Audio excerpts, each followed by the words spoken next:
on time. I want to invite Paul Menza, my friend from CGG Ghana, to come and give us highlights on 2022 convenings, the feedback and reporting to Data for Governance Alliance. From then on,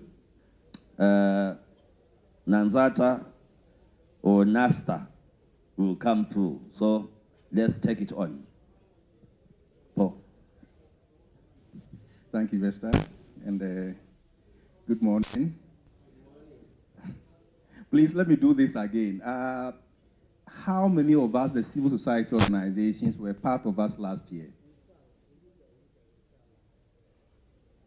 Our civil society partners who were part of us last year.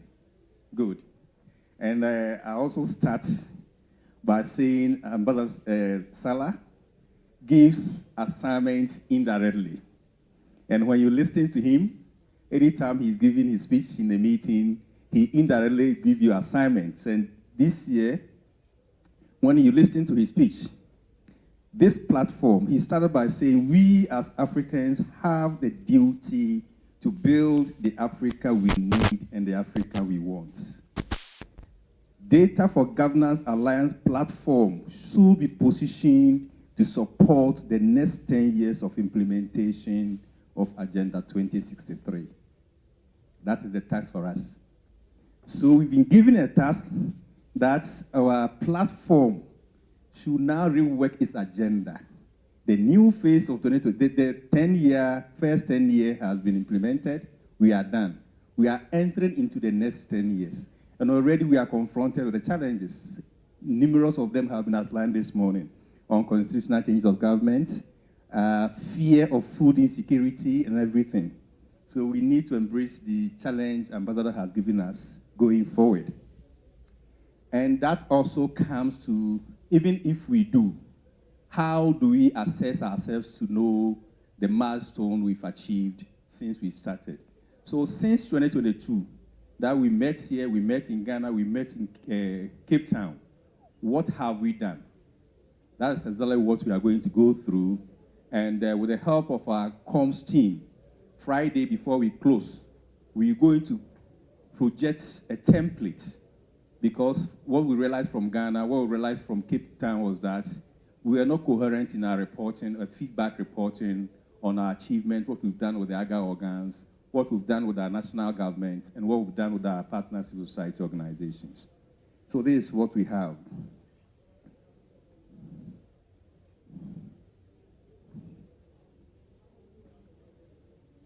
So briefly, I'll look at the D4GA projects.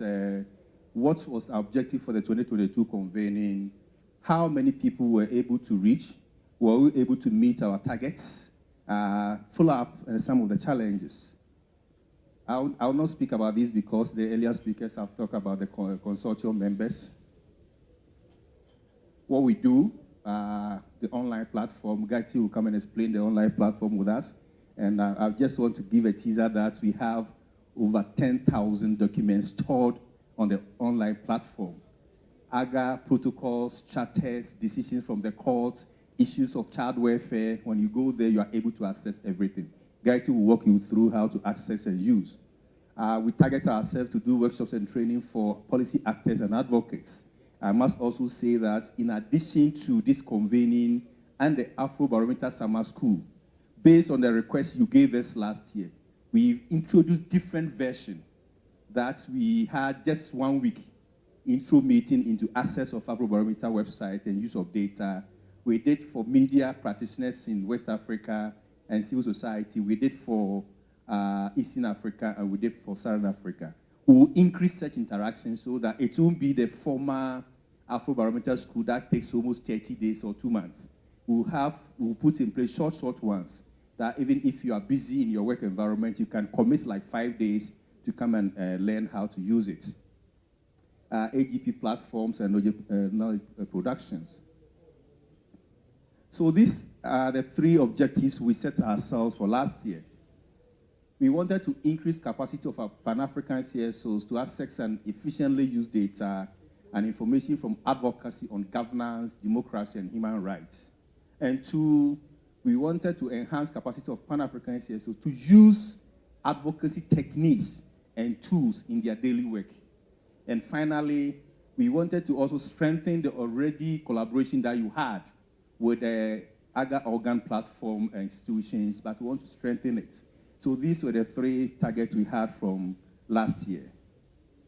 And these are some of the pictures of the convening we had in West Africa, East Africa, and South Africa. In all, we're able to reach 140 participants, putting the three convenings together. And when you have the breakdown, we had 7 AGA organs participating in the 3 convenings. We're fortunate to have the Pan-African Parliament, the APRM, ECOSOC, the Youth Envoy, the AGA APSA, the Child Welfare, the courts. In the 3 convenings, as Douglas said, we had some of them attending the 3 because of their position. For instance, you can't do civil society engagement with AGA organs and leave out the ECOSOC. That you can also leave out APRM. So these 2 organs, because of our position as civil society, we always need them. In addition to 7 AGA organs that participated in our 2022 convenings, we had 95 civil society organizations from across Africa. We also had 38 media covering our opening and closing sessions. The online media participation and broadcasts were more than 200. So instant outcomes that we had from last year, we thought we achieved our objective because there were high enthusiasm during the conferences and exchange of data. Over 95 CSOs from more than 15 countries participated in the capacity build.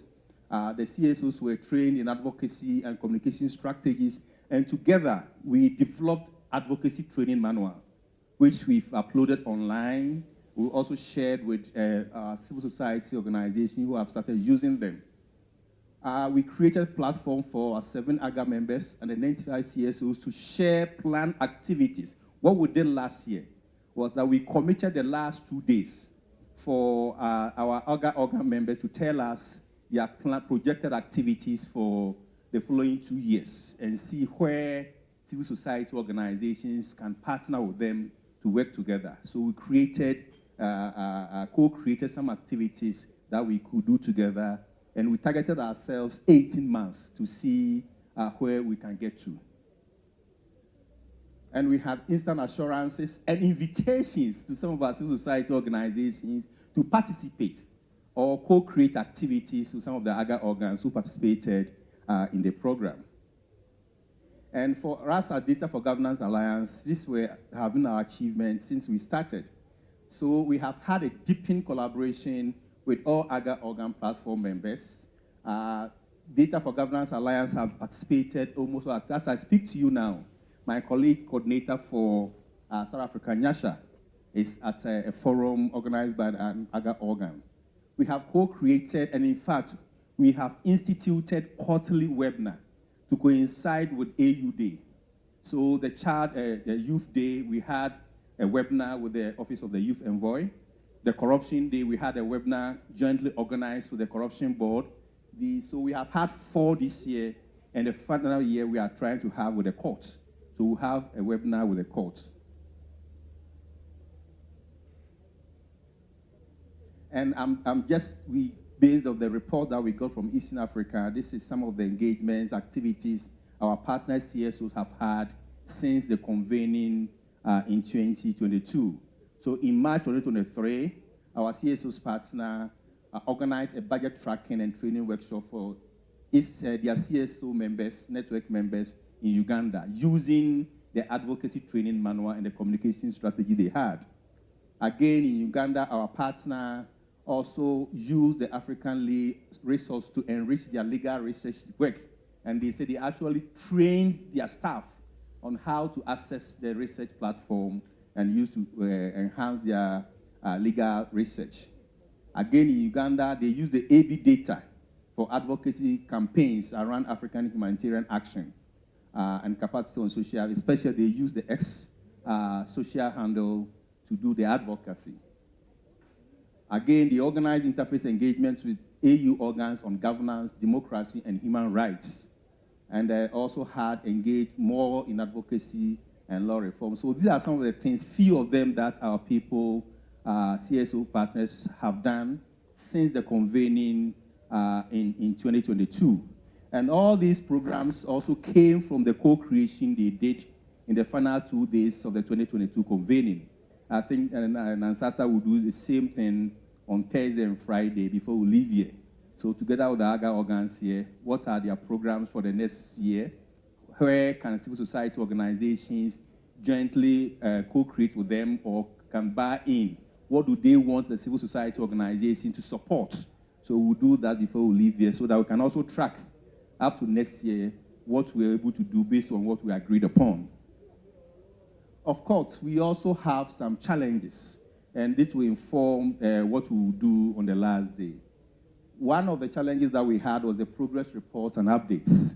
As we are a partner in a network, we want to measure the co-creation, the activities that we put on paper that we're going to do, how far we've been able to do it. And it all comes to fore when we are able to report back to the network.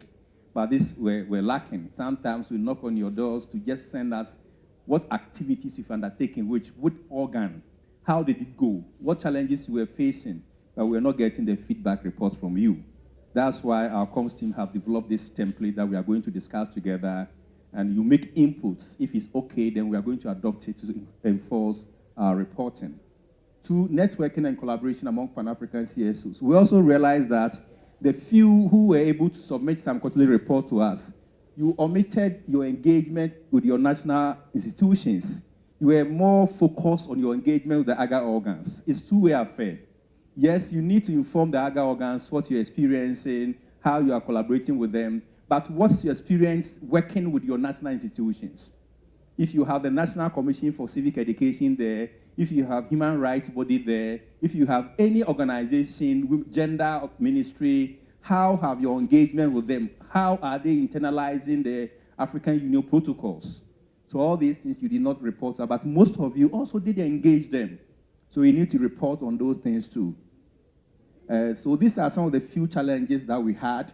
So for instance, when you look at the report that we were able to see from those that our CSO partners in East Africa gave us, it's very difficult for you to see what topic they actually concentrated on, which institution they actually engaged. For instance, you are saying they had a number of interface engagements with AU organs on governance, democracy, and human rights. Which organ? What topic did you treat with them? Some of these things were missing in our report. So even if you want to write officially to thank the organ for opening the doors to our CSO partners, we didn't know which organ we should write to. So some of these details are important in the report. So in the final day, we'll project the template that our comms team have developed. We'll go through together, and so that when we are using them, it becomes something that we are familiar with, and the details that you can put in there. So you become conscious in putting them down whenever you are doing your engagements. So I'm going to meet with the APRM, probably on the APRM 2023 reports. This is the aspect I'm going to have, so that when you report to us, we are also okay. And at the end of the year, we can just send a simple letter to APRM thanking them for opening their doors and collaborating with our CSO partners. So in short, this is what we targeted ourselves in 2022. These are achievements, and these are the challenges. Thank you so much.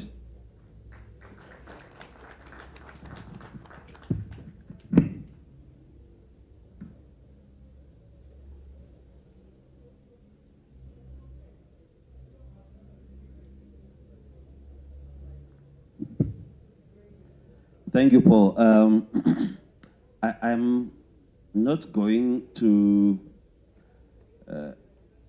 have so much time for you to ask questions about this, because what he has projected, we are continuously going to be engaging with this information, at least is around. But one of the, perhaps two things that came out from, if I would speak as a person who was the facilitator and of this process, is when we asked the AU organs who would be there to go into a group and we asked them what their expectations from civil society were.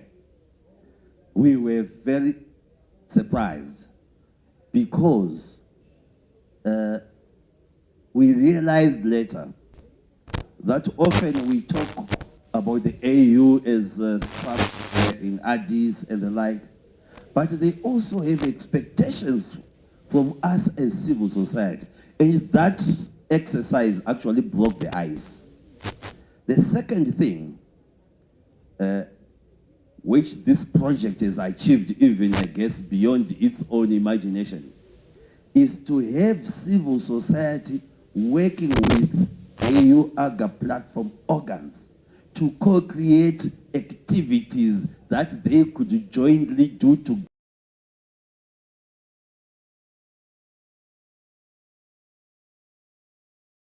capturing the challenge we were given by Ambassador Salah, that we are now beginning the second 10 years. What is it that we can do together to make sure that data, researched data, can influence policy and practice? And our advantage is that Afrobarometer has done fantastic work to have cumulative data that we can even compare where we were and where we were 10 years ago with where we are now.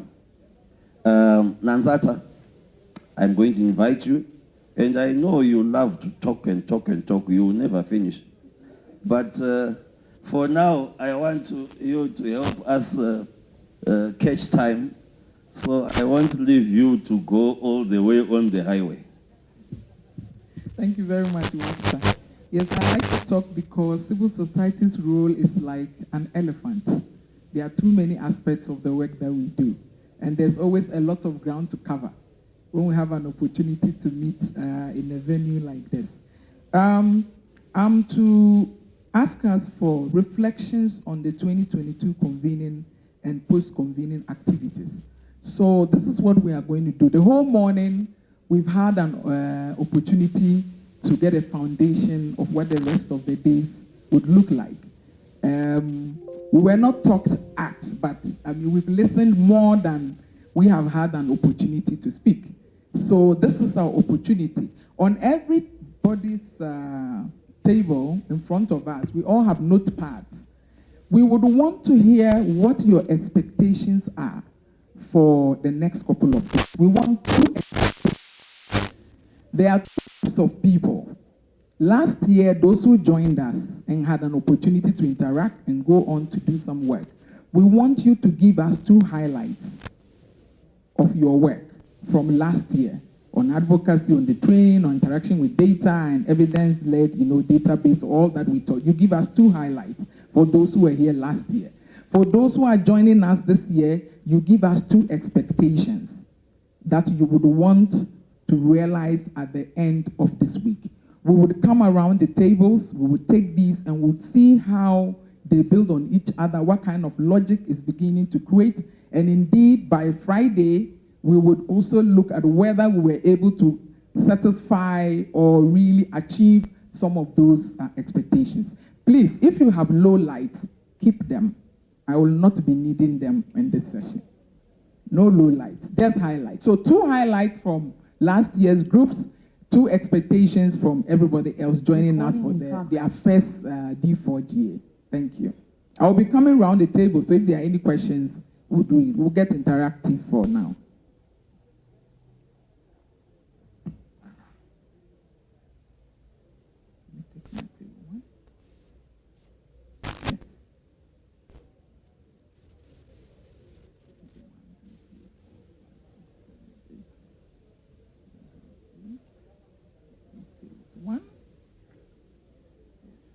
Some people are finished. If you are finished, just let me have it so we can start sharing with other people.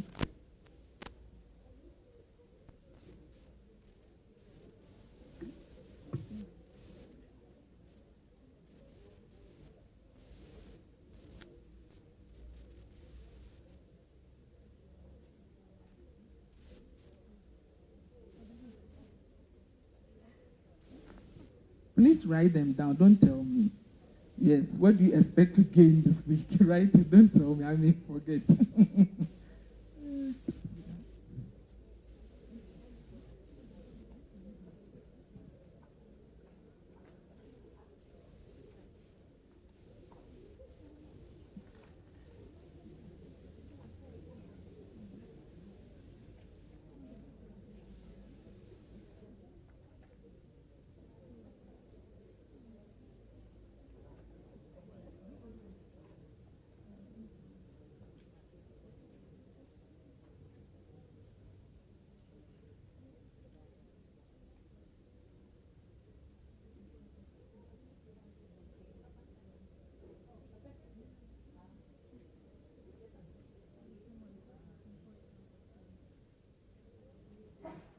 Per person, please. Everybody came here by themselves.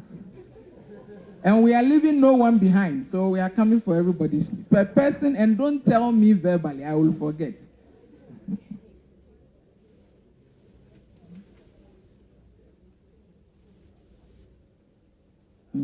Andrew is saying what? You want to write expectations that are expected. Is that what you said? From the concept, no, not expectations from the concept note. What do you want to get out this week? Yes. Okay. So he's hoping for the development of a 5 to 10 year strategic plan between stakeholders here. You want us to come to like a charter, 5 to 10 years strategic plan. You are a young man, so I can understand 5 to 10 years projection. That's a good one. Yes, you put it in a strategy. Yes. Anybody else that's ready?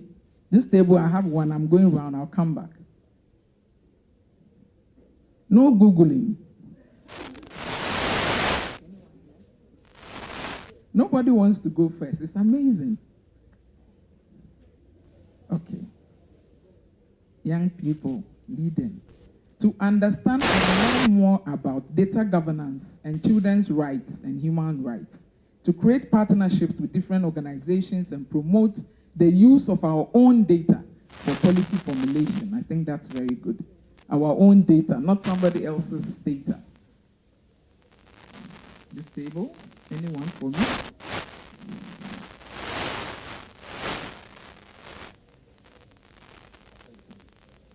The high table from behind. Where's your expectation? The leaders are all here. Josephine, what's your expectation? Apart from us eating more Chipotle. Yes.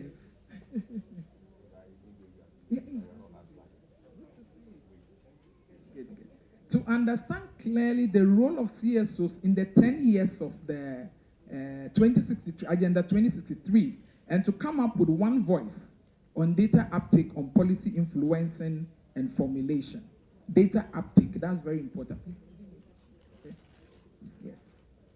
A lot of times we speak and it doesn't go into policy uptake. So that's why I'm looking forward to. Okay, cheers. Any more? Okay, I'm taking one per table as I go around. At this rate, I will meet my steps for the day because I'll be going round. Thank you. Opportunities for CSOs that undertake litigation. Okay. Are you a lawyer? I can get that.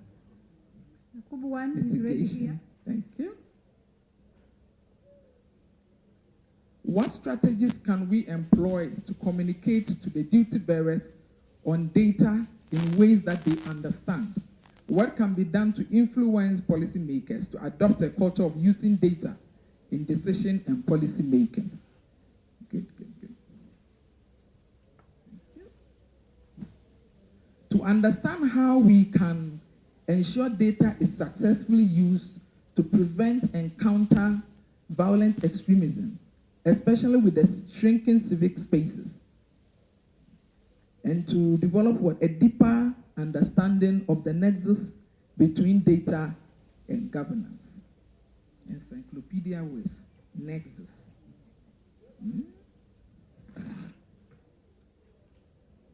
Thank you. Yes, my brother. I will try. To develop a mechanism that would either ensure or encourage all to use a lot of the available data platforms in their work. Yeah. Any more? If you are somebody who wants to save the planet, so you don't want to write on the sheet and it's on your phone, I will still read it and then you text it to me. I've seen some of you writing on. I can read from your phone, no problem. To identify challenges faced by CSOs in accessing data and legal information from their countries and other information from AU and find a way to bridge access and challenges. Data access. Yes. What kind of data scope one we need. What capacity exists to analyze this data, to analyze or to collect or analyze the data, and what possibility exists for collaboration between academics and civil society, so that research doesn't stay on the shelves in both cases. Yeah, that's two from this table. This table owes me a second one now. Second one here. Okay, I should do, who was sitting here? I can just read. Okay. Session on using Afrobarometer data in advocacy, and then African Lead Resource Library, and how both can be used like in the year. And then what? Okay, engage with AU mechanisms for civil society. So this was one of the people from last year. You ready? Okay. Strategies to employ in development of policies that can be implemented with regards to access to justice for women and girls. Collaboration with organizations working on access to justice. Thank you. For a roadmap of activities, programming between CSOs and the AU organs. Please say it off for me. Roadmap. So we have bridges, we have roadmaps, we have pathways, all of them are, it's left with a river now, then we'll be finished. Anybody with a river here, okay? Let me read it. How to make good use of the available data in our society in order to do research on what is affecting our society and to help curb various challenges that might arise in the future. Projecting for the future, yes. How do you use data sources for the future?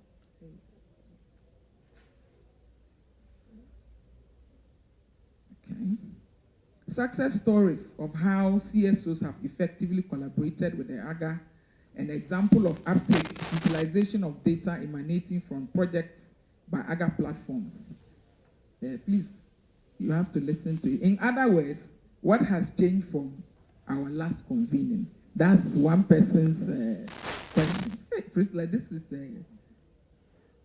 3 questions in one. Yes, Andrew?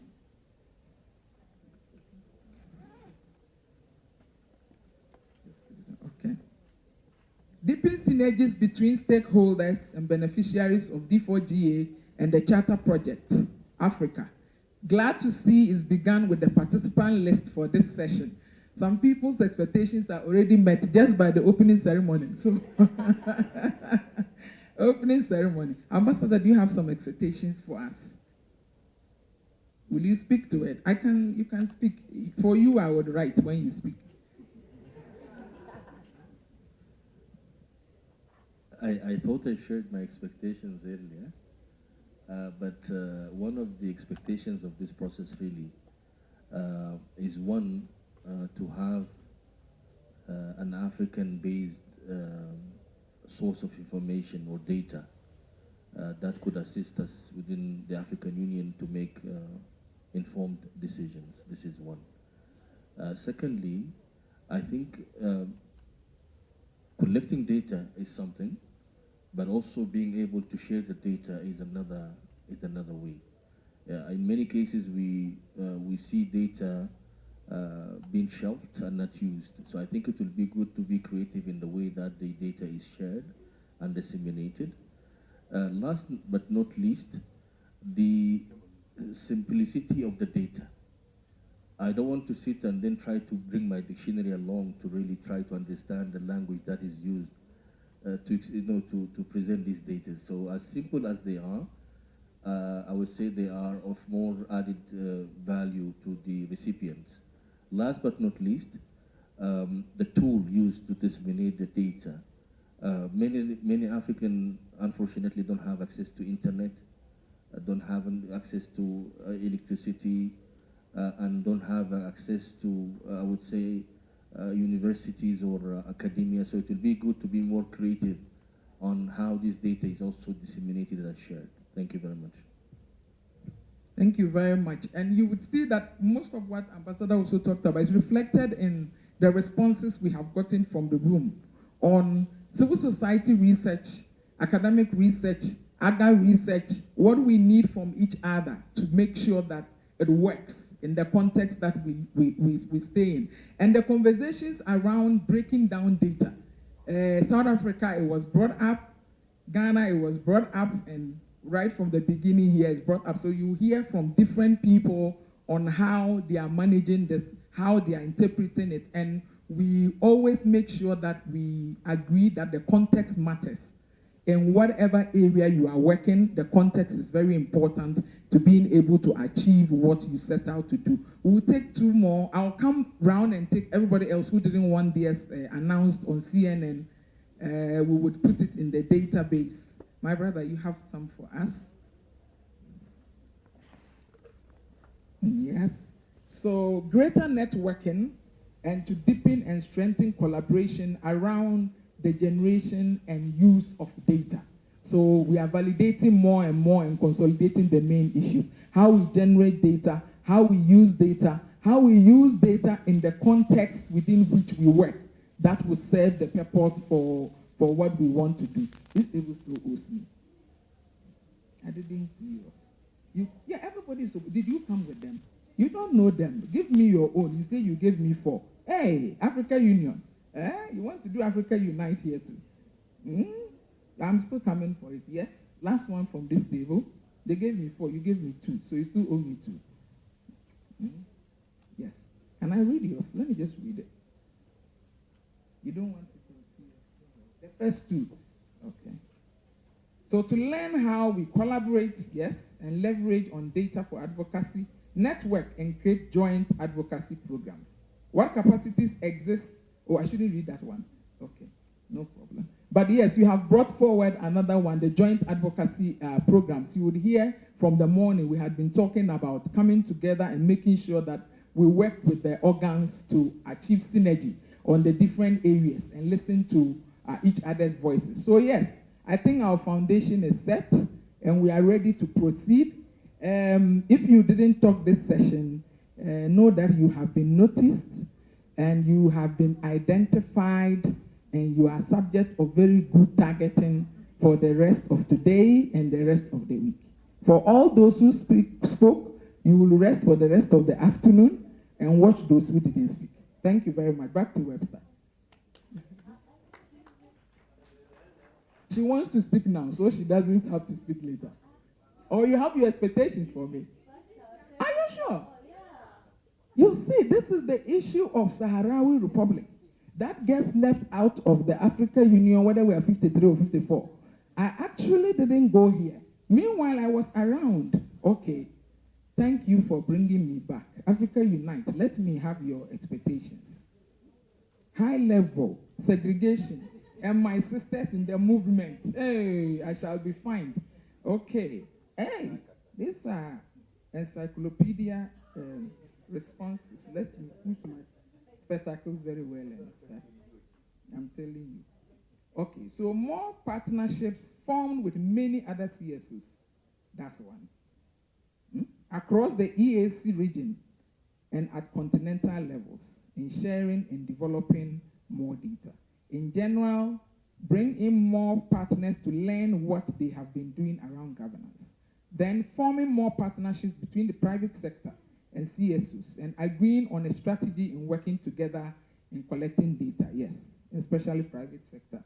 Future partnerships on governance with organizations. Some of the handwriting is like the doctor's handwriting. So you have this one as well.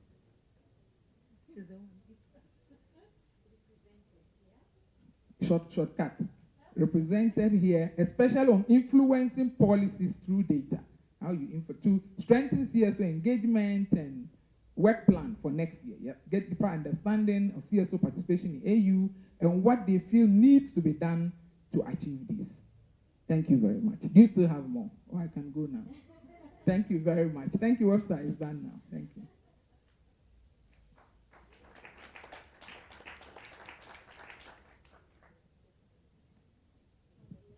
Thank you, Nanzata. You can actually tell that Nanzata comes from civil society without being told. At least she also comes from a rare breed of academics, pro-academics, I would say, academics who are also practitioners,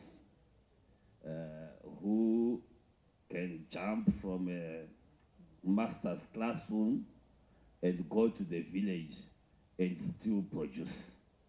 Nazata worked for the organization that I work with when it was still starting, and some of the ideas that we now talk about at the African Union, like the AU Transitional Justice Policy, these are the people who started driving it in the early 2000s. So if you want to know about transitional justice, at least whenever Nanzata is here, I'm covered. I want to ask if there's anyone who has got a quick question or point of clarification, because Paul and Nanzata are simply introducing the type of work that is going to occupy us for the rest of the week. So Nanzata has started by drawing out what our expectations are, and Paul reflected on what we have done, particularly for those, the majority actually, who were not here with us last year. If there is any question, this is the time. But if we don't have any question, 3, 2, 1, gone. Next session. I'm going to invite Carol. These are the sessions that, especially those that were not here last year, you missed out. But luckily, Carol is here to tell us about ECOSOC. I will not delve much into what they do, but they are my very good friends based in Lusaka, Zambia. We share a river, and I have to be very nice to her, otherwise she will poison the fish. Carol, welcome to Nairobi, and I'm quite keen to hear about ECOSOC from you, because I've heard it from the other guys that you said, that from Bright and Carol. How many minutes do you want?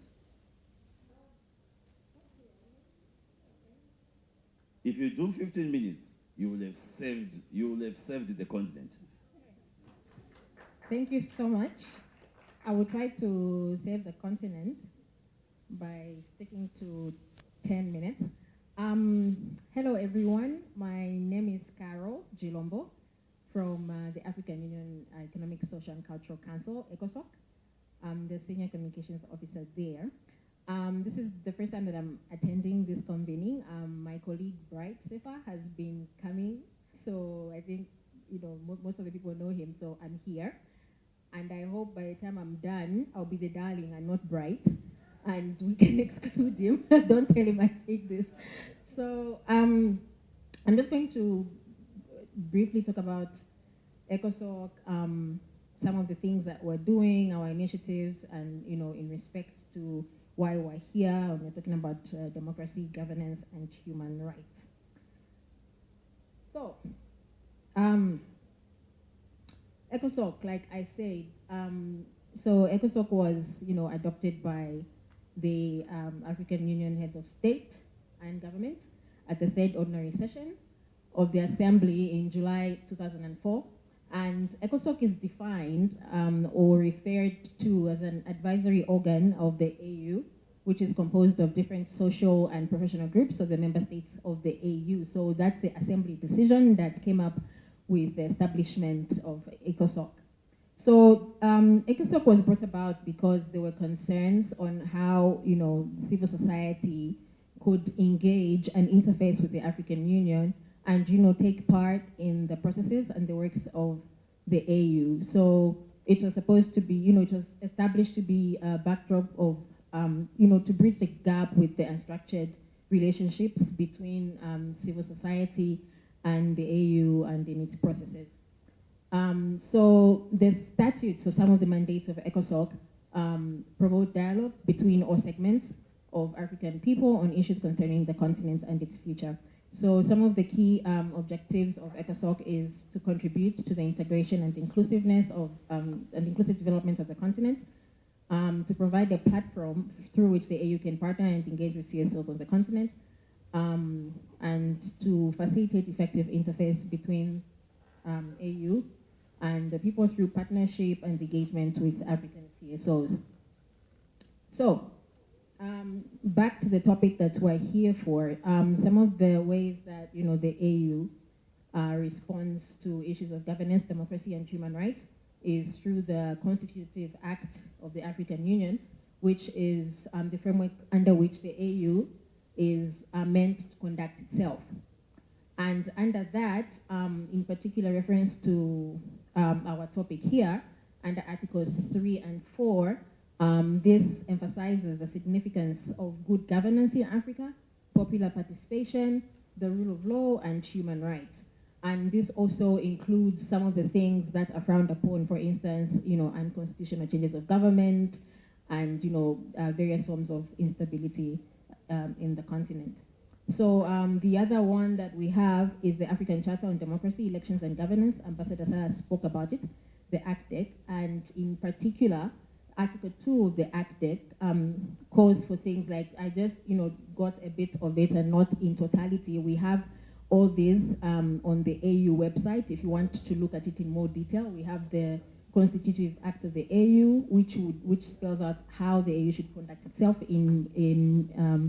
and also the ACDEC. We have those on the website, so you can look at them if you want to look at everything that they say. But for the purposes of this meeting, Article 2 of the ACDEC, calls, for instance, for holding of regular, free, and fair elections, something that we're really hoping to achieve in Africa. It also speaks about, unconstitutional changes of government, which has been on the rise in Africa, especially this year. And this is definitely one of the main causes of insecurity, instability, and violent conflict in Africa. It also speaks about what is needed, establishment of necessary conditions to foster citizens' participation, transparency, access to information, freedom of the press, and accountability in the management of public affairs. The other one that touches on this is the AU's Agenda 2063. We've been talking about since we opened, we have been talking about Agenda 2063, and I'm sure we're seasoned CSOs here, partners. I'm pretty sure everyone in here knows about Agenda 2063. I'm not sure about our students. I heard we have students here. So should I take it everyone knows about Agenda 2063 in here? Yes? Who knows about Agenda 2063? Priscilla and Andrew, I'm not speaking to you. So, show of hands, who knows exactly what Agenda 2063 is about? So the rest don't know. Okay, and the AU colleagues, obviously you know about it. So the rest know? So if I ask randomly, you'll be able to tell me what Agenda 2063 is about? Yeah? I should try? Webster, what's Agenda 2063 about?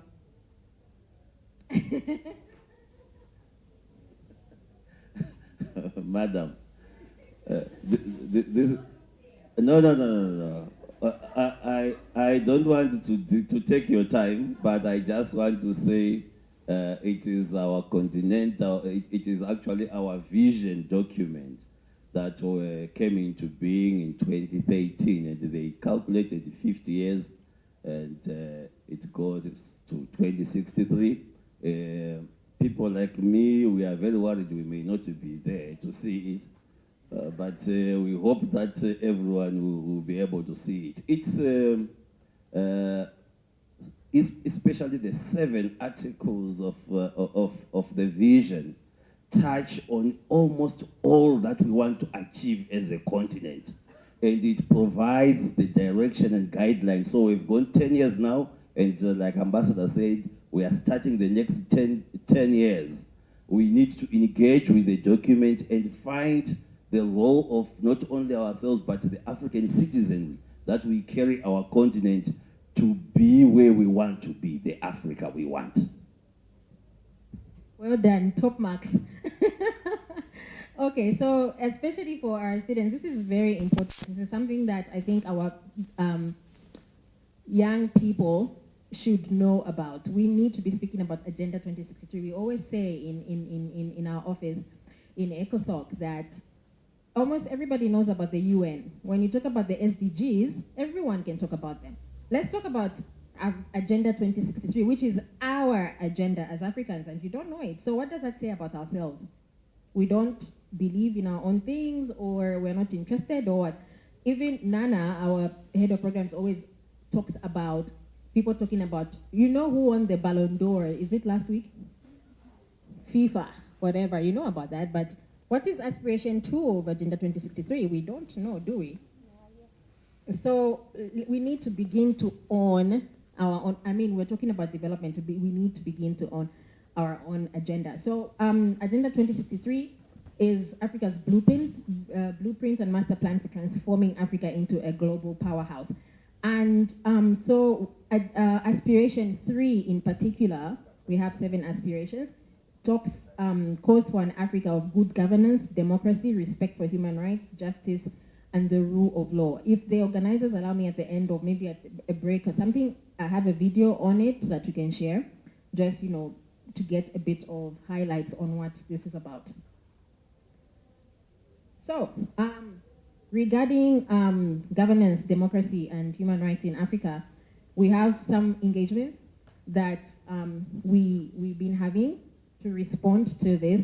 And so, you know, since we started operating, we moved, we were based in Addis, and when we moved to Lusaka in 2019, and then COVID hit, but you know, even then we were still working online and all, and 2022, 2023, we've been having a series of engagements on the continent, and you know, through some of the engagements with civil society on these issues, democracy, human rights, governance, some emerging topics have come up. I mean, obviously, UCG is one of the top issues that has been coming up. We have the CSOs and how they feel about engagement with the AU and its initiatives, and how they feel they need to interact with us and the AU.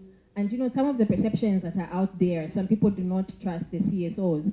They will not let them be observers or things like that, because apparently the CSOs bring trouble, or they talk too much or something. So, you know, there's this perception sometimes that, you know, the CSOs are not working in good faith in governance in Africa, plus, you know, also the perception from them, sometimes they do not trust the African Union or what they're doing. They do not trust their ex, you know, or the national government or whatever way they're presenting. So some of the issues coming out there, some are like state capture, national institutions are working for the select few. For instance, maybe you have elections disputes or things like that.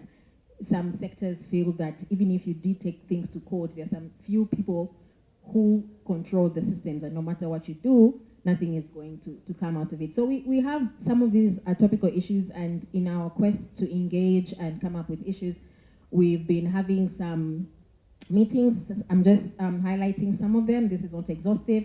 We've been having convenings on elections. Our most recent one was in Sierra Leone, where we met with the election management bodies and CSOs to interact and talk about, you know, a safe election in Sierra Leone and how to go around issues that come up.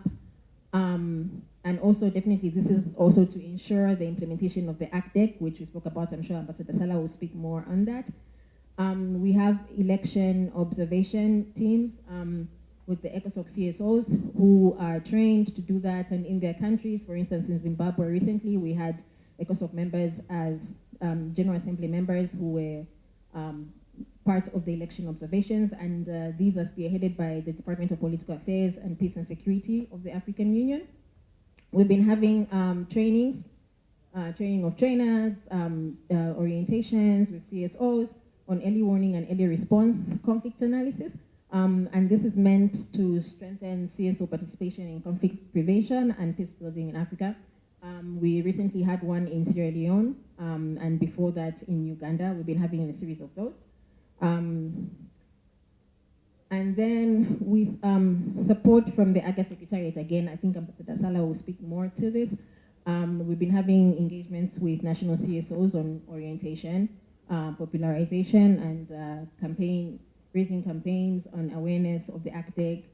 This also includes engaging CSOs to sensitize in their own spaces in their countries, to also talk about ratification, and to support the continental governance and human rights instruments that we have from the AU. Also, we've been talking about data and having systems and access to some of these things. So we also embarking on a database for the Peace and Security Council, which is currently under development. We have it vetted and approved, and this will be presented to the Peace and Security Council later this month, hopefully, if not December. And then also we have an online portal that will be hosted by us that will have this database. And so the reason why we're having this database is member states will have a readily available database of CSOs that they can utilize and are available when the need arises for any of these peace and security issues or concerns. Also, we've been engaging CSOs on the continent through our annual Citizens Forum, and we have been discussing pertinent issues, some of the issues that I mentioned. Like last year, we had one on UCGs, very nicely attended, very good insights on that. And this year, we actually have an advisory opinion on that that can be made available when you want it. We have it. And then we also, this year, we had ours on democracy and digital governance, which was a huge success again. We were talking about digital governance, democracy, and governance. And we did this with the support from the Charter Project for Africa. Andrew, thank you very much for the work.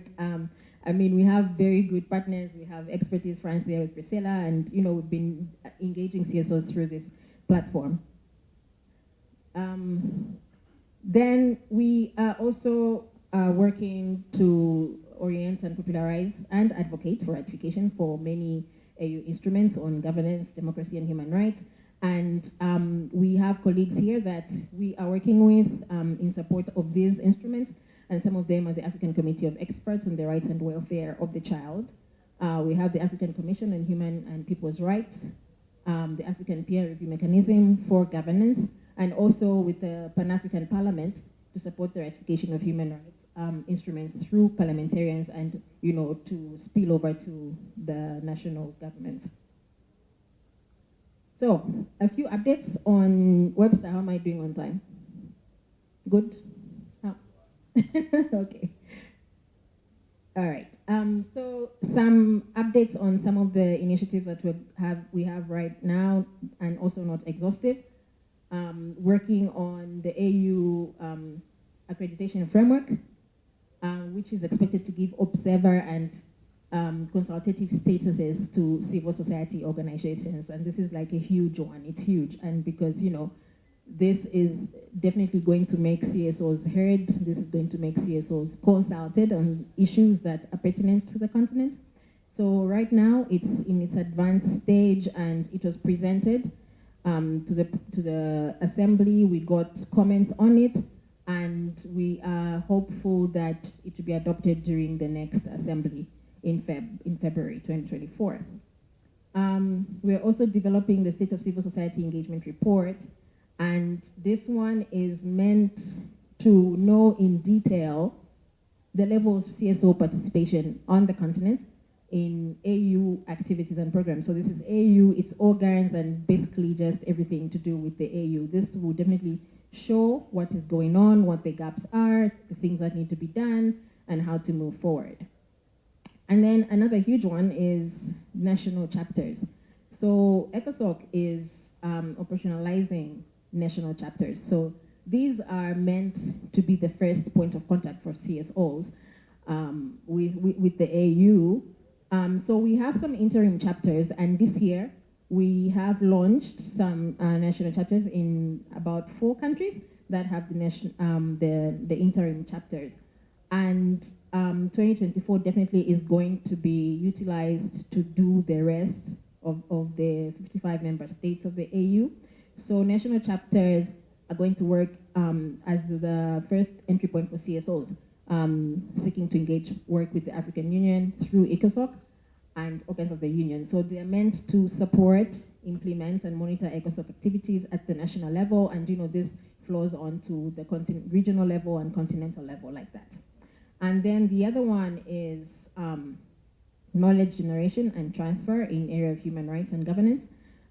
So we have developed some publications meant to support CSO advocacy in democracy, governance, and human rights in Africa. These are also readily available. We have them, they are on the website, and also you can always reach out to us if you cannot find them there. We also developed a medium-term strategy to guide how ECOSOC will engage CSOs in this area of knowledge generation. We've been talking about knowledge and using our own data and things like that, so we're doing that. So basically, these are some of the things that we're doing. We're doing a lot more, and you can follow us on there and see some of the things that we're getting up to, and you can always reach out to us for our door is open. And we're very interested in collaborating further and enhancing engagement with CSOs in Africa. And so, that's all I had for now. Thank you so much.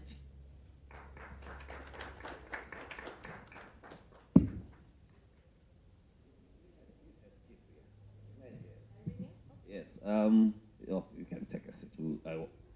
If you thought that because this time you are coming for the first time, we will not ask you difficult questions about ECOSOC, then you are here representing ECOSOC, and you are a manager there. I actually want to start. How? Here you are. Go. In creation of national chapters, which is something that is noble, isn't it?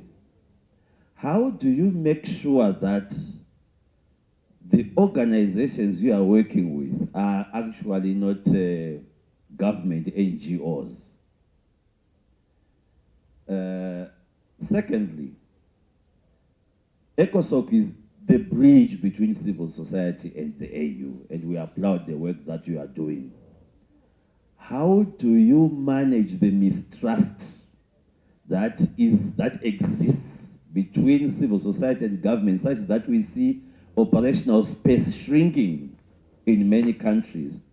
And the governments, especially the ruling elites or the ruling class, they have got a reason to be worried of NGOs, because over the years I've realized that to some, NGO means next government official. So they see you as opposition. So how do you build the trust? I don't want to ask the next question now. Anyone with a question to...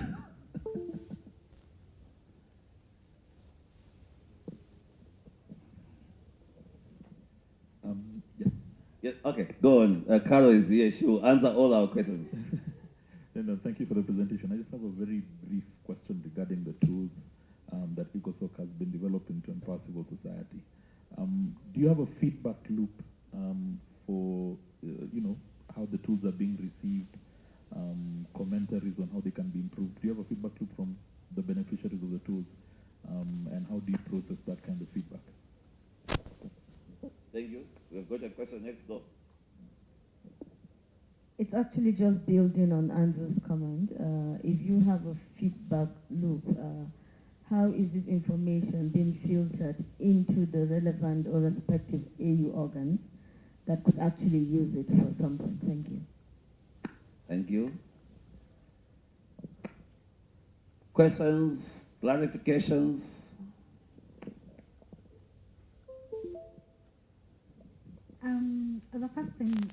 The first time interacting with this ECOSOC, I want to know how you select the organizations that you engage with and the different member countries, because there seems to be a thread of Sierra Leone, Zimbabwe, and not that I'm throwing any stones, but I want to know what is the process of onboarding the CSOs from the various countries, and what is the quickest way to interact with the ECOSOC as a CSO organization. Not that I'm saying we're engaging with it at the first hand, but just to know exactly what goes into the process.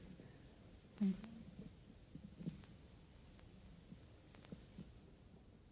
Any other question? Okay, we give you a chance. chance to respond. Thank you. Okay, big questions, and I hope I'll be able to answer all of them. I'm very happy Ambassador Sala is here, so he can help me if I'm drowning. So, national chapters, how to make sure the organizations working with are not government NGOs. So there's a vetting process, right?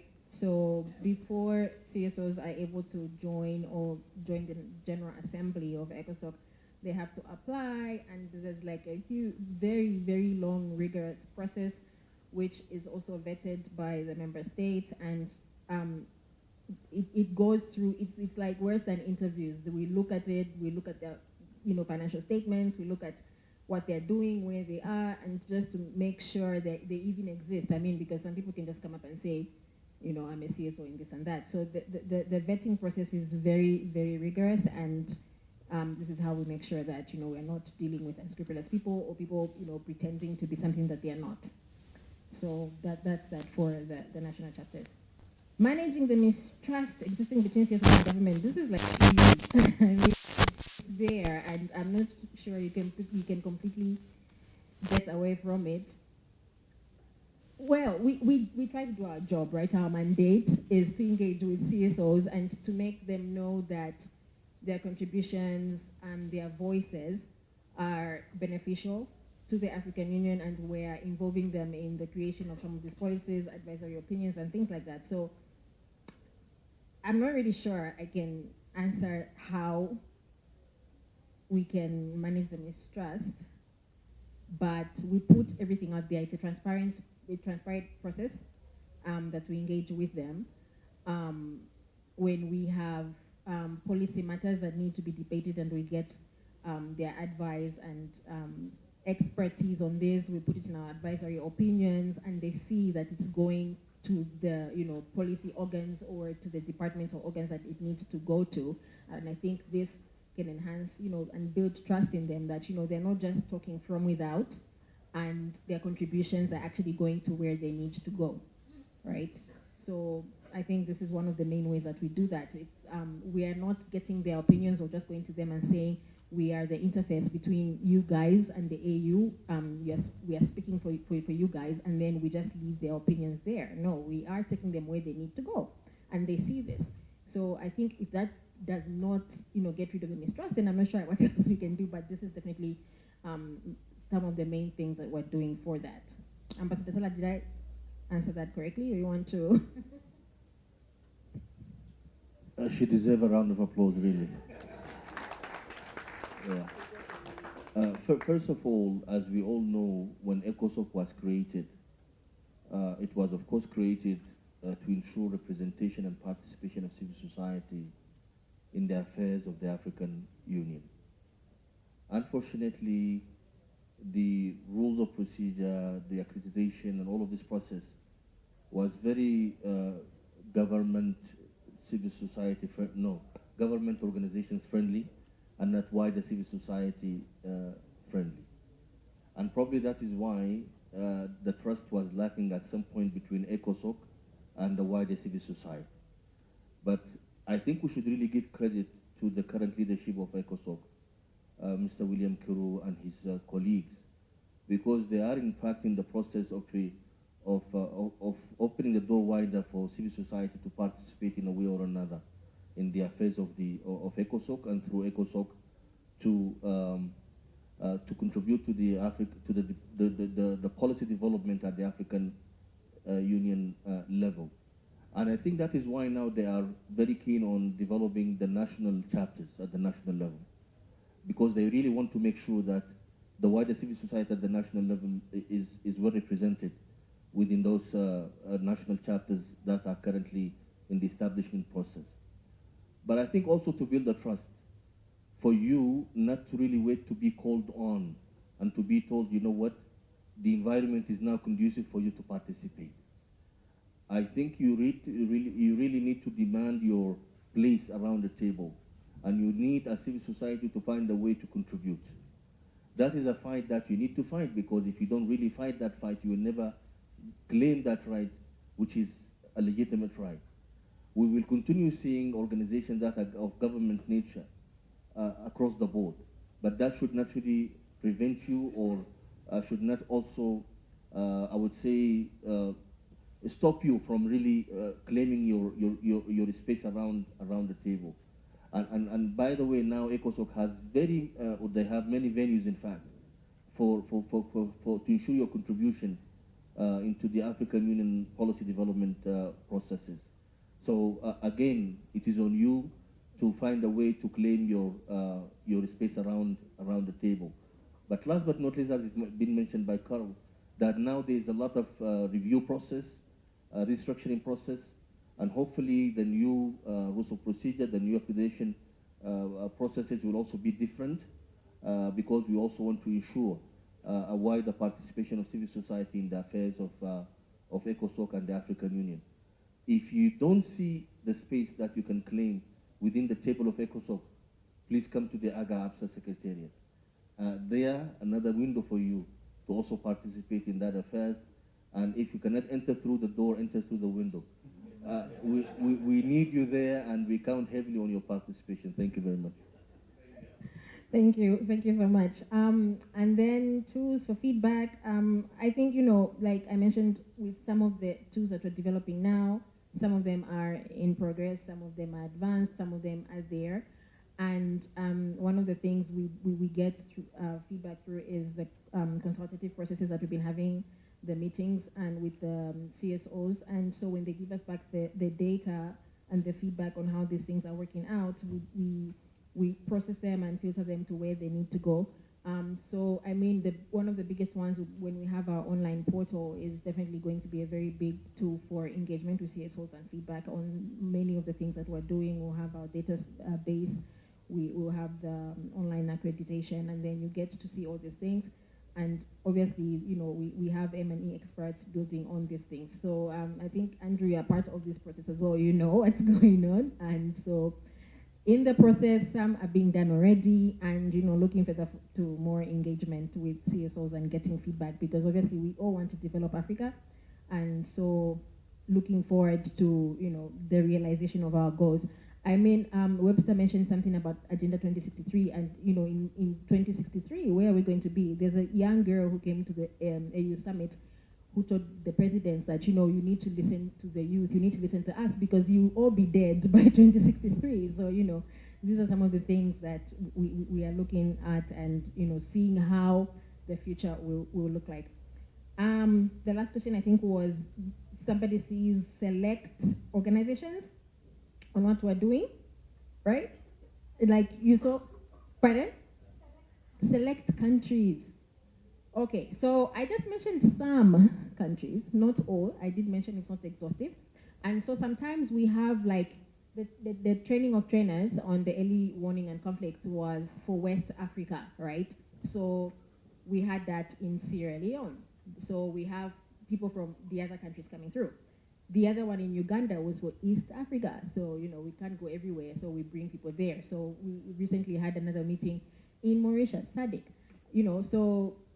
South Africa, SADC. So, it's not select countries. It's sometimes the central point of, a region. So we are there. But rest assured, this is not completely exhaustive. I think we've been everywhere. We've been in North Africa. We've been, to many countries. Where are you from? Yeah. Maybe I should make my question clearer.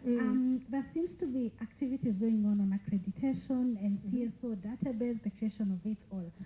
I'm curious, and I know the question has been answered in parts where you're saying it's not national organizations or government-affiliated organizations that are only being onboarded. But I'm wondering, from a CSO perspective, if I wanted to engage with ECOSOC, how do I go about it? If you don't mind walking us through that process, that would be useful, I believe. Okay, sure. Thanks. So we have the General Assembly, the ECOSOC General Assembly, and this is where we get CSOs coming in and applying to be part of the General Assembly. So we have elections, and it's good that you mention it because we'll soon be having the midterm elections. And for some CSOs that, you know, felt they were left out in the actual elections that we had last year, they can apply and be considered. So this is the midterm elections that will be coming up. So it comes from the countries, right? You apply to be a part of the General Assembly, and your own country CSOs will vote for who they want to represent them, right? So this is how so it's very transparent. The process is very transparent. So you go through that, you go to the elections, and so you have different CSOs that are represented in the General Assembly from the different countries. And this comes from them themselves, right? So you apply, you go through the process, people vote for you, and then there's the overall voting, and then you have the presiding officers, and then the deputy presiding officers for the different regions. So we have West Africa, we have Southern, we have Eastern Africa. So that's how it gets done. So look out for the midterm elections as well, and we can talk more on how you can engage. And so apart from that, definitely we are still open. You can reach out to us and see how areas of collaboration. You don't always have to be in the General Assembly to work with us.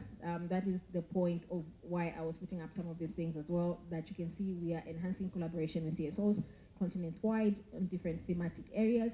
And so, I mean, if you are working on a particular sector that you'd want to collaborate with us, our doors are open, and we'll listen to you and do advise on how best we can do this collaboration. I hope I answered the questions. Thank you so much. You can clap for me. Oh, more questions. I thought I've answered everything. Hey, hot seat here. One more question. Before you ask the question, I just want to add an information also.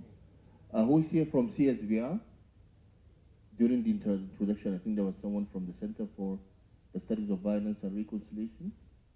Anyone from the IGR? CSVR and IGR 10 years ago, in fact 12 years ago to be precise, submitted a policy proposal to the African Union to establish a transitional justice policy framework for the African Union. They just volunteered from their own, and they came, they approached me. I was then the head of the Human Rights and Transitional Justice Unit. And gradually, we moved together in this campaign. And in February 2021, yes, our heads of state and government adopted the African Union Transitional Justice Policy, which is now the legal framework for addressing transitional justice processes at the national level. We are using it we used it in the Gambia, in CAR, in South Sudan, in Burundi, in Rwanda, in Burundi, in DRC, and in Somalia, and now we are planning to also use it in Sudan. So this is an initiative that was led by civil society. So sometimes you don't have to go through the steps if you have an initiative that can benefit the African people. The African Union doors are widely open. Thank you. Thank you. Give mic to Prof. I was planning not to speak but to listen, but having listened to His Excellency Ambassador Salah, I wish to say the following. We've just completed a study with a couple of friends on the state of civil society and civic engagement in Africa, and we have reviewed quite a number of documents from Civicus and many others.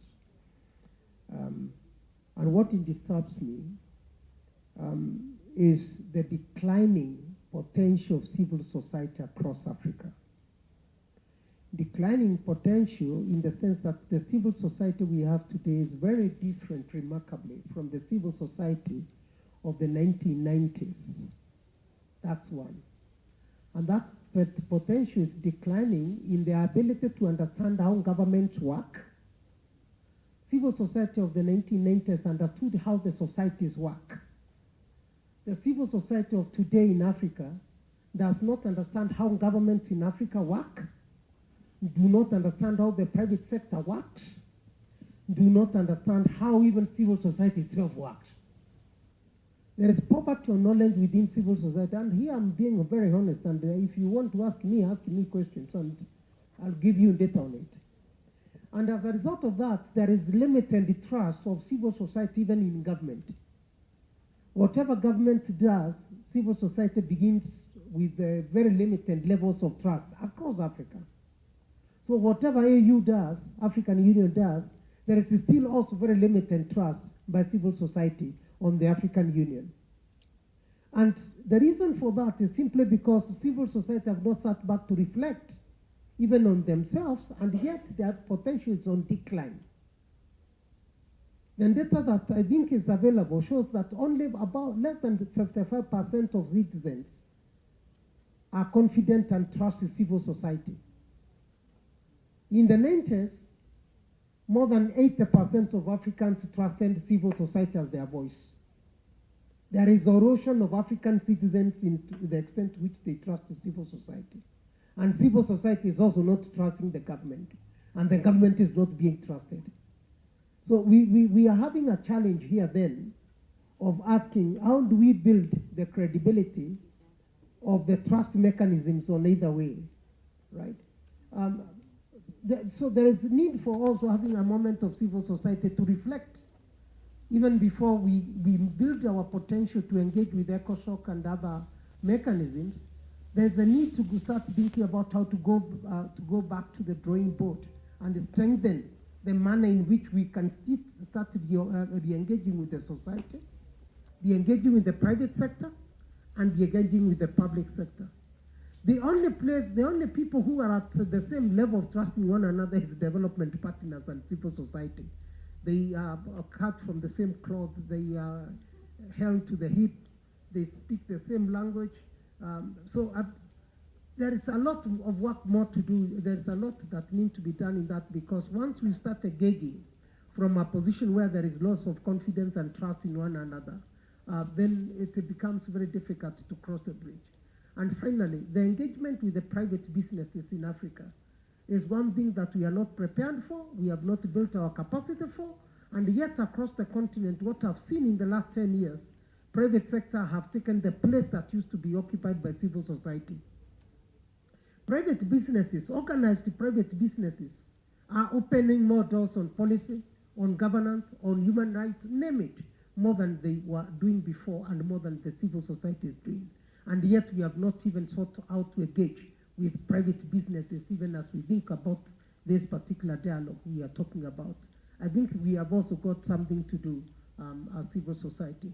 Finally, the troika that we used to have in the past between civil society, the media, and the progressive opposition parties across Africa, because that's what made Africa change.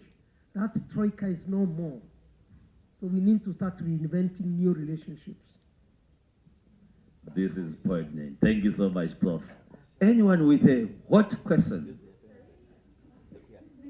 I won't let you go, my dear. Just hold on, Carol. Sorry, Okay, so then I come to Nazata. Just two. my question is not hot, just seeking some clarification. Based on your experiences as ECOSOC, could you just give us an idea whether you think within the AU fraternity you are taken seriously and that your work is trusted? Thank you. So I have one comment and then a question. So my comment was about the issue of trust and mistrust. And I'm leveraging from some of the comments from the earlier speakers.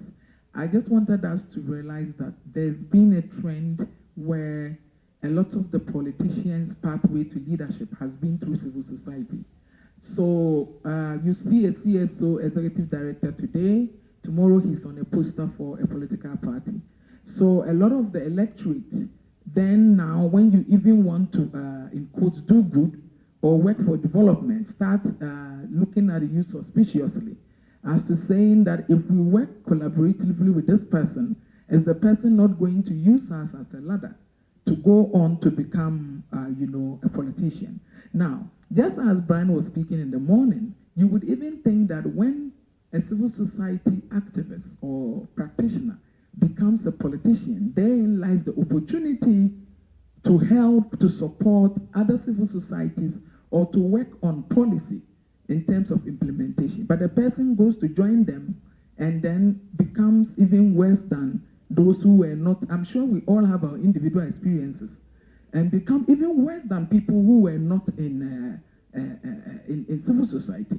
So the role for ECOSOC here is to try to look at what are the trending, issues on civil society landscapes in the individual countries. I know West Africa, we particularly have that problem. Sierra Leone is a typical case, so you have to look at that and what opportunities lie in for you to support civil society on decreasing the mistrust deficit.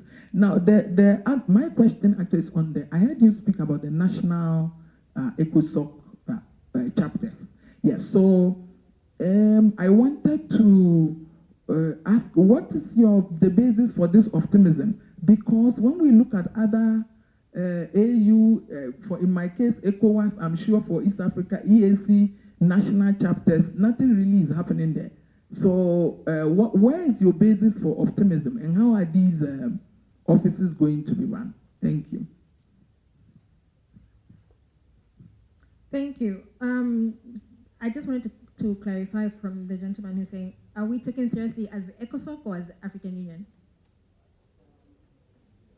Within the African Union, completely, definitely. I mean, we were established for this very cause, right? So there was this gap that was noticed. How are we engaging with Africans?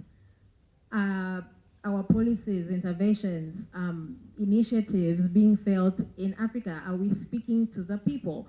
And so ECOSOC was created to bridge this gap. So we definitely are taken very seriously. If you look at the accreditation mechanism that I spoke about, the AU member states asked ECOSOC to lead on this, and this is meant to give observer and consultative status to CSOs, right? And this is like a huge platform that is going to engage CSOs. And even when you speak about mistrust and all these things, I mean, if you are being considered that valuable, you're being given this observer status, you're being given accreditation that what you need to voice out, what your issues are there at the summit, are there when the elections are going on, are there when you're talking about issues of democracy and governance. There's no bigger platform than this, right? So I think this does show that, the AU has a lot of trust in what ECOSOC is doing. We have the national chapters framework that was adopted at the assembly this year. This is the one that is now making us go to the 55 country member states and to form these national chapters. So we are getting to everyone, in the countries, we're getting the voices of what people are saying from there. So this was adopted just now. In the next assembly, we're having this accreditation framework adopted. So we definitely have a lot of support and trust, and ECOSOC is really growing every day. We're doing so many things. CSOs all over the continent are contacting us. We are everywhere. It's a lot of work that is going on. So I think definitely, I don't think there's an issue of mistrust, or if they're taking us seriously. Our voices are definitely being heard as ECOSOC as well, as the voice for the African citizenry. So, yeah. And then,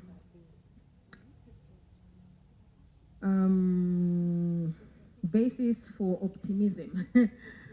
Good question. I think a lot of people, including just, the normal citizen, the CSOs, the non-state actors, the media even feel like, maybe we're just talking a lot in Africa, the AU, we're just talking. I mean, Brian said something about, just talking and talking. Are we workshops that we just hold workshops and we're talking? But no, there's a lot that is going on. And I think with the way the national chapters are framed, and the way they're going to be run, I think it's not the usual, talk shop that maybe people expect to see.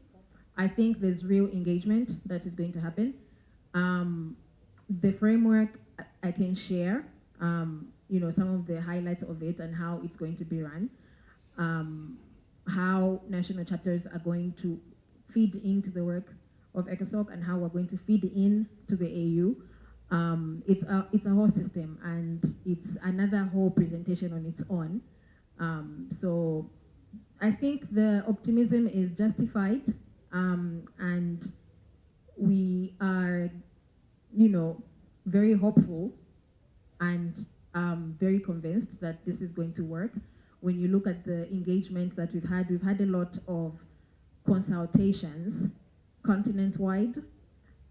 We have had a lot of consultations with all the stakeholders that you can think of on how we are going to implement this and how this is going to work out. So, I mean, you can definitely look forward to knowing about the national chapters in your various countries and how you can add value and contribute to the national chapters that will now flow into the work of the AU. And you'll be seeing your ideas, you'll be seeing the things that you want Africa to be.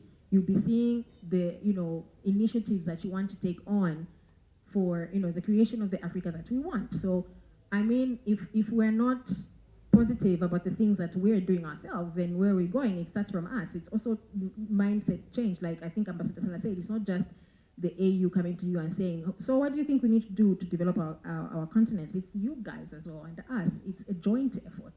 So, I mean, at the end of the day, it's a win-win. It's our children who are going to be there in the future. What type of future do we want to live for them? Do we want an Africa where, you know, our kids want to go to uni outside Africa, or they want to go work in you know, wherever, and not be in Africa? I always say, I love Africa. We don't actually know what we have, you know? So when we begin to start to change this and to be positive about some of the things, we can even start, like, you know, maybe when we go for lunch, or even now, just look up Agenda 2063 and its aspirations. You will see that everything is covered in there on what to make Africa, like, to be prosperous, to see what we want to do. So I think I've spoken too much. Thank you. Clap for me again, please. I tell you, you deserve a big round of applause. You did so well, Carol. Now, when we invite ECOSOC, please don't just invite ECOSOC Secretariat.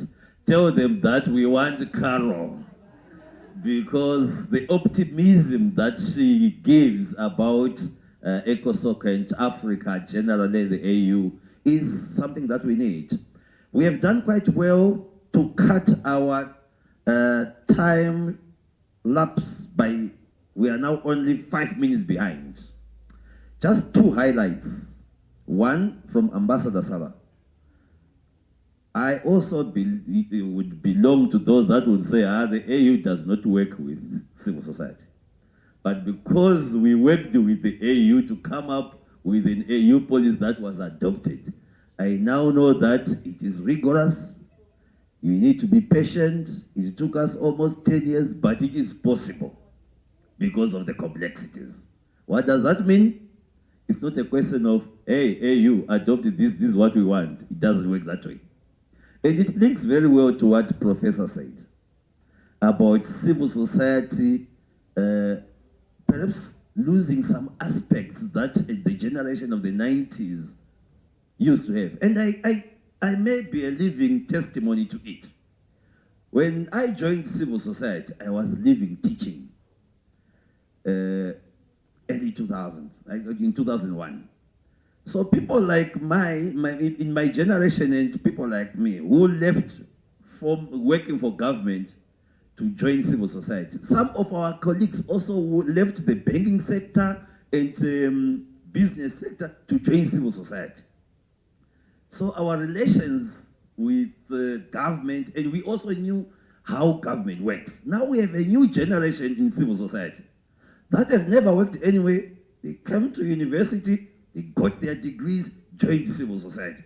If you tell those people that the most important person in any government ministry is actually the PEMSEC, they don't understand it because they have not worked with that arrangement.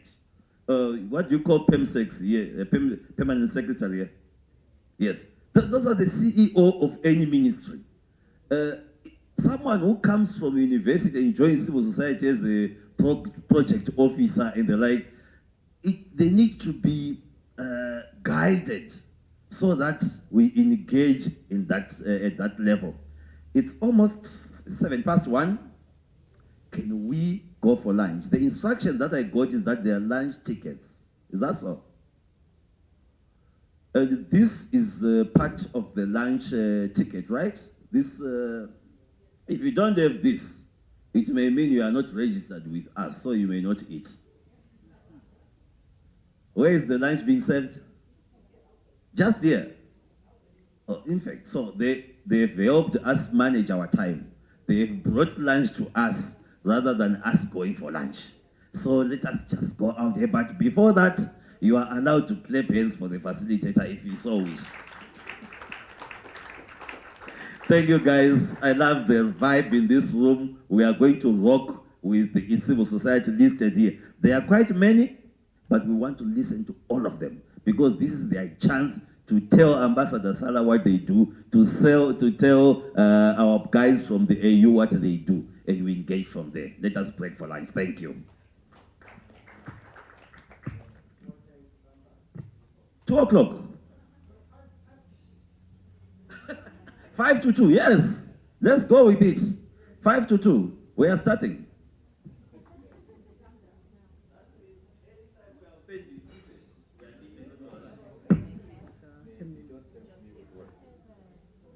Oh my God.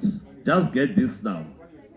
I've just been told that actually the lunch itself is not as ready as what we thought. So in the next 5 minutes or so, they may be ready.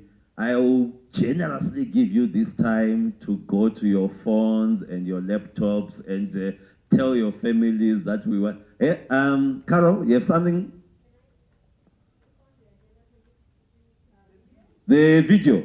Yes, if you have got the video ready, this is the best. Oh, you have got some magic powers from the Zambezi. Zikomo kwambili, as they would say in Chichewa. Zikomo means thank you.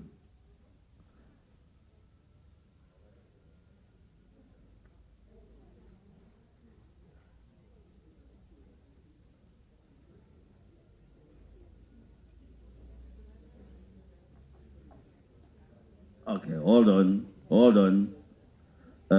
I think because our mindset, we had said we can go ahead with, how long is the video? 3 minutes, okay. 3 minutes video, then lunch is no longer coming to us. We are now going